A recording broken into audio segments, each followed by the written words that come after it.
Şunu biliyoruz ki bizim toplumda iyilik tohumları ekmemizden, kardeşliği sağlamlaştırmamızdan rahatsız olan bazı insanlar var.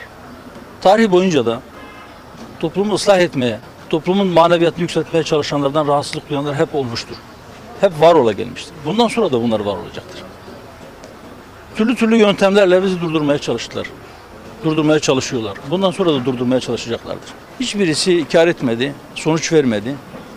Bu kez arkadaşlarımıza yönelip fiziken ortadan kaldırmaya çalıştılar. Evet, belki şu anda bizi, arkadaşlarımızı toprağın altında gömmeye bizi mecbur ediyorlar ama merhum Aliye İzzet Begoviç'in dediği gibi bizim tohum olduğumuzu belki bilmiyorlar.